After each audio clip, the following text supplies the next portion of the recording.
Hi natives, welcome to another video English lesson with me, your teacher, John Williams. Now, in today's video lesson, I'm going to show you a technique that you can use to link information, add additional points without using and. You see, and is a conjunction, one of the first ones you learned, and probably one of the conjunctions you use the most in speech to connect and link ideas. It's also the simplest. And so if you want to sound more fluent, more natural, and have stronger writing, then you definitely want to learn this more advanced technique.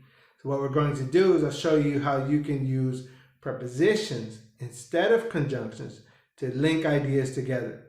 So I hope you have your notebook ready, pen, and a piece of paper, so you can take notes, and I'll see you after the jump.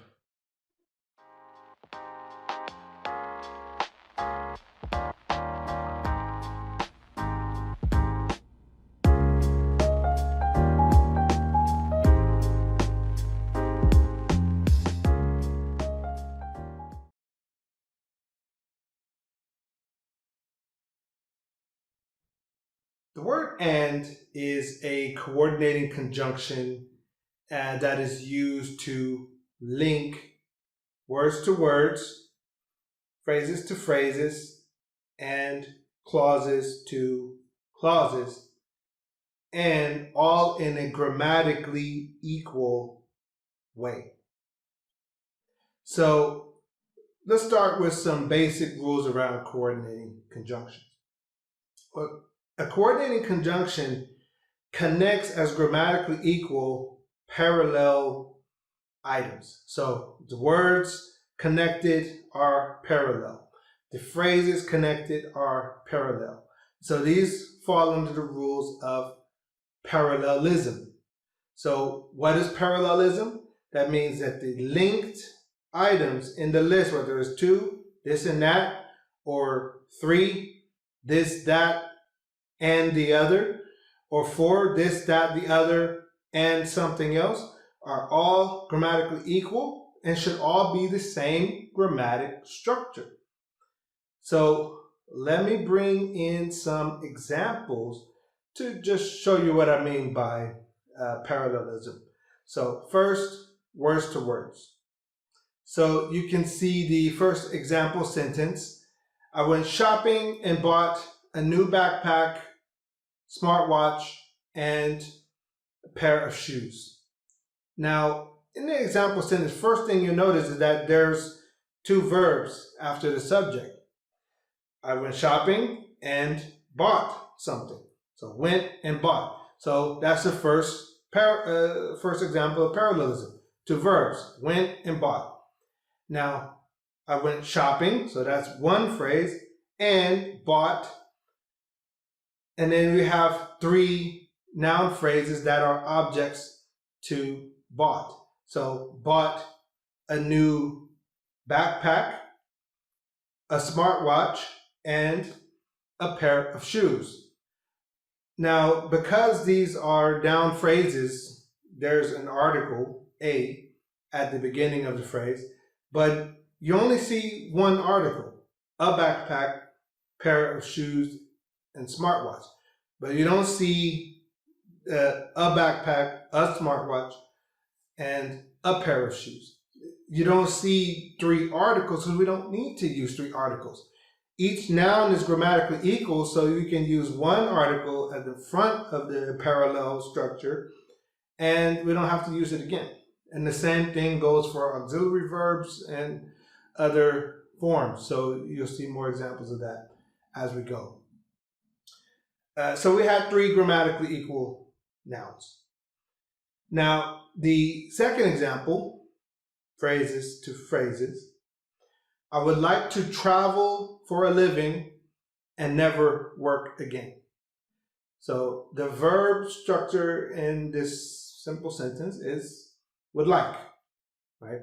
Would like as a verb would be followed by either a noun or collective of nouns or action. In this case, action. Would like to travel. So that action after would like is in the infinitive. I would like to travel. And never work again. So two infinitive, grammatically equal infinitive phrases after our verb would like. And now just one more example. I want to show you clause to clause. So a clause is a complete thought. Has a subject, a verb, and object. And in this case, we have two independent clauses, meaning that as independent clauses, they could stand alone as separate sentences. So the first, I'm a big Star Wars fan, and I have seen all of their films in the cinema. So I'm a big Star Wars fan, full stop. That's one independent clause.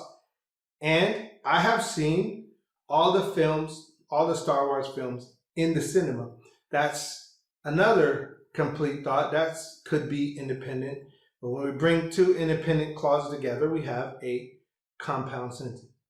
Now, we're not getting into compound sentences and complex sentences yet. We're just looking at words to words and phrases to phrases. We'll leave the clauses to clauses for another day.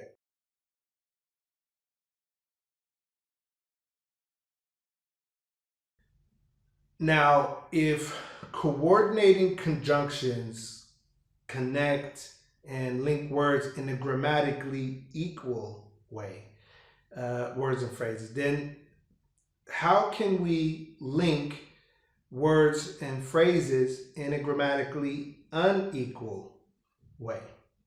Now, the answer to that is to subordinate using prepositional phrases. So let's talk a little bit about what a prepositional phrase does in a sentence. But first, let's start with nouns and verbs. So the nouns and verbs, these are the core parts of a sentence. You have the noun is the subject, verb is the action, and you have the object, noun, object to the verb. So noun, verb, noun. This makes up the independent clause, which is a simple sentence. Now, anything that modifies a noun is an adjective. Adjectives modify nouns directly. So that means that it comes before the noun. Now, adverbs are anything that modifies verbs. And adverbs modify verbs directly, meaning the adverb comes on the verb itself. Now, prepositions can modify nouns or verbs. So if a preposition is modifying the noun, we can call it an adjective phrase because it's modifying the noun indirectly. So indirectly means it comes after that noun. So we're limited in where we can place the prepositional phrase when it's modifying a noun. It must come after the noun. Now, if our prepositional phrase is modifying a verb, then it will come after the verb and it will modify that verb indirectly. Now, by after the verb, it could be one of many adverbial phrases or modifiers, because we can say after the verb how, where, when, why, to what extent. These are all adverbial modifiers. So we have a collection of modifiers after the verb. They will come at the end of the sentence, and this is what we define as word order. Now, we're not going to get too much into word order today. We're just looking at how we can use prepositional phrases as indirect modifiers in the noun or the verb to add information, but in a grammatically unequal way, as opposed to using and.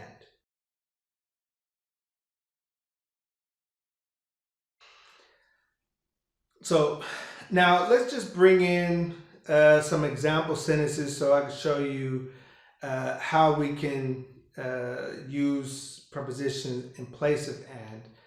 And we're going to start with along with. So let's bring in the first example sentence. So my mother, grandmother, and brother all live in a house together. So I've asked you two very simple and obvious questions.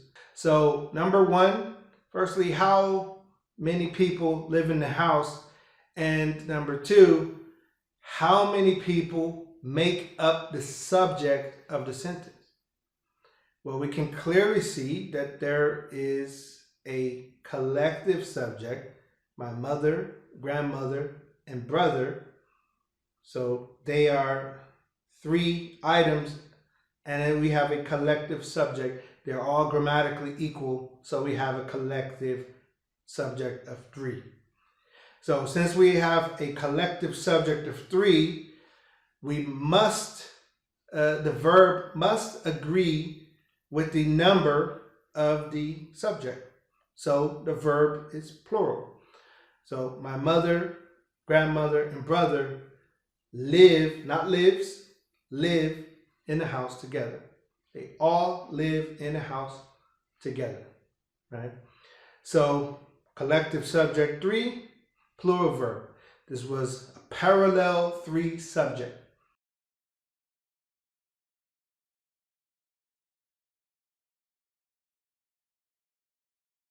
So now let's change this a little bit, and we're going to use along with. So my mother and grandmother, along with my brother, live in a house together, right? Now, again, how many people live in the house? How many people make up the subject? Well, obviously, 3 people still live in the house. But now we have a collective 2 for the subject, not 3. So what's the subject? My mother and grandmother. They are the 2 parallel objects. Along with my brother is subordinate. Along with, that's a preposition. So we have to subtract that from the subject, right? So we have a collective 2 plus 1. But 2 is still plural, so our verb is still plural.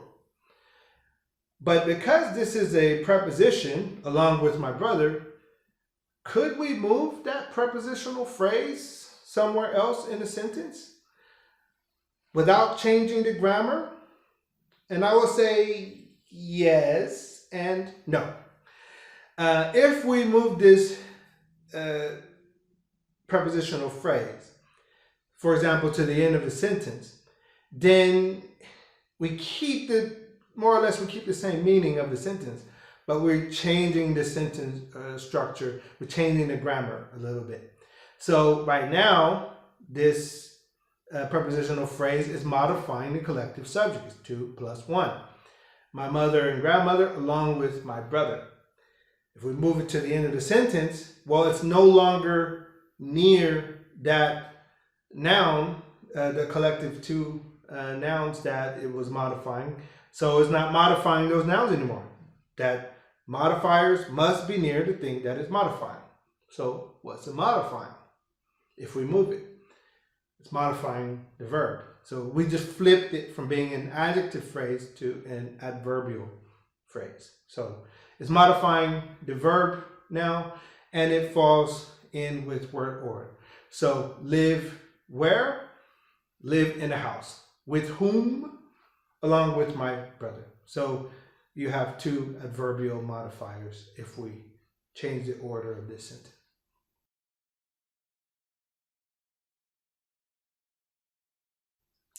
Let's bring in the third example now. So my mother lives in a house along with my grandmother and brother. So now, again, we got 3 people living in the house. Our subject, you guessed it by now, is singular. My mother. My mother lives. She lives. Third person singular, because our verb must agree with the subject and number. So along with my grandmother and brother, these are subordinate. Subordinate to what? To my mother or to the verb? Well, it came at the end of the sentence, so it's subordinate to the verb, right? So my mother lives in a house along with my grandmother and brother. So before we go on, I just want to say a word about why we might use these prepositional forms instead of and. What's the big difference, you might be wondering? Why is this important grammatically? And I'll tell you, because take this example of the house, right? There's such a thing as hierarchy, right? We have this idea of the head of the household, the leader of the house. So in patriarchal societies, the father or the man of the house, or in matriarchal societies, the woman is the head of the household. It's a collective, mom and dad together. Well, in this case, we have mom, grandma, and brother living in one house. Well, we can classify in different ways. So if I just say, well, the three of them live in the house with no classification, I'm just telling you 3 people live in the house. But if I'm classifying by seniority, so seniority is the idea that the oldest is the most senior person and has the most respect and the most leadership and authority. So grandma, mom, brother, right? So we subordinate the brother and the 2 elderly elders in the house, mom and grandma, are primary, and brother is subordinate because he's the youngest, right? Or let's say that, it's my mom's house, but my grandma just lives with my mom. It's not my grandma's house, it's my mom's house. So she's at the top. Grandma is just living there, and brother hasn't moved out. So my mom is the leader of the house, and grandma and brother are subordinate. So why do we use prepositions like this? To classify and present and show the classification in how we speak and convey our ideas, or in written form.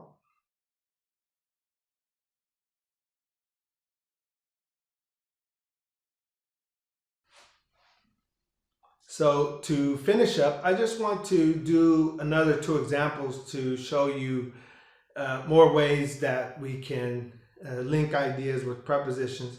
So this time we're going to use in addition to. So Dr. Watkins does 12 hours of private practice in addition to his 40 hours at hospital. So here you can see, I could say Dr. Watkins does 12 hours of private practice and 40 hours at hospital. What's the difference? Well, if I say 12 hours and 40 hours, they're grammatical equal, so I'm not giving you any emphasis in the sentence. But if I say Dr. Watkins does 12 hours of private practice in addition to his 40 hours at hospital, well, now I'm giving you hierarchy. In addition to his 40 hours at hospital, that's subordinate. So the main point that I'm trying to make is this 12 hours, extra hours, is put him over the normal 40-hour work week, for example.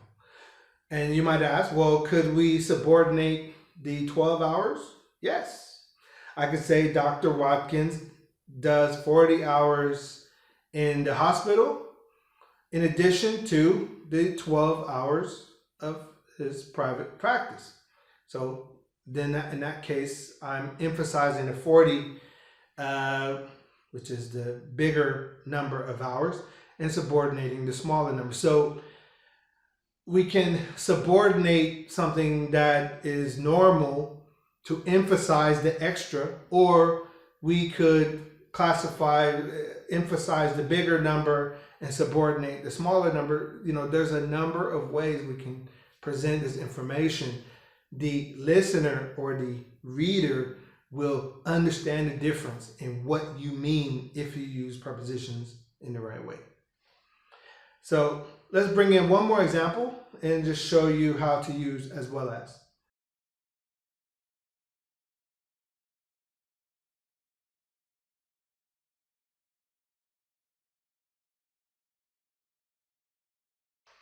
So let's say you go to the dentist and the dentist gives you some advice at the end of the visit. He tells you that you need to brush your teeth, stop eating sweets, and floss every day. So he gave you 3 pieces of advice after the verb need to brush, to stop eating sweets, and to floss every day. They're all 3 items grammatically equal, so there's no hierarchy to the advice, right?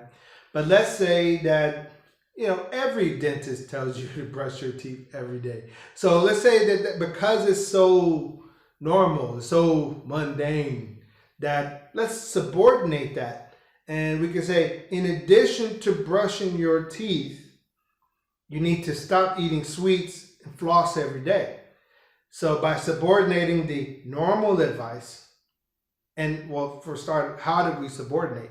Notice after the preposition, well, because it's an action, brush your teeth, in addition to brushing. So we need to use a gerund because this is a verb after a preposition. So in addition to brushing your teeth, you need to stop eating sweets and floss every day. So the emphasized advice is what comes in the main independent clause. And the subordinate, that's like the everyday advice. So we're emphasizing the 2 less than normal pieces of advice, right? So every dentist is going to tell you to brush your teeth. Most, but not every, will tell you to floss and give you advice as to what to eat. So again, you can see different ways that we can use these. Now, can I push this in addition to the end of the sentence? Yes. I could say you need to stop eating sweets and floss every day in addition to brushing your teeth, but probably better to move every day to the beginning of a sentence. Every day you need to stop eating sweets and floss in addition to brushing your teeth. So when we're using prepositions, there's a number of ways that we could play with the structure, but just know that what you're doing is you're emphasizing different things. So the core piece of information in a sentence is emphasized, and the subordinate is just supportive, is plus 1 point. Hey guys, welcome back, and I hope you learned a lot in that video lesson presentation just now. Now you know how to use prepositions like along with, in addition to, and as well as, to link and connect ideas, but in a more advanced way. By more advanced, that means we convey more information, more emphasis, and more organization, more classification in what we say and how we write. So if you find grammar like this interesting, then why don't you drop a like on this video and leave me a comment down in the comment section. And while you're at it, just make sure, if you haven't already, subscribe and share this with all your English learning friends. Now, if you want to get more practice, then you can always head over to my website, where I have a study guide for you that will give you, that's always free, always downloadable. You can get more practice, more understanding about this technique and how we use prepositions to subordinate and connect ideas at the same time, rather than using conjunctions, which doesn't really convey much. So head over to my website, get your free study guide, and hopefully that will give you the extra practice you need to master this technique. So that's it for today, and I hope to see you in the next one. Thank you and goodbye.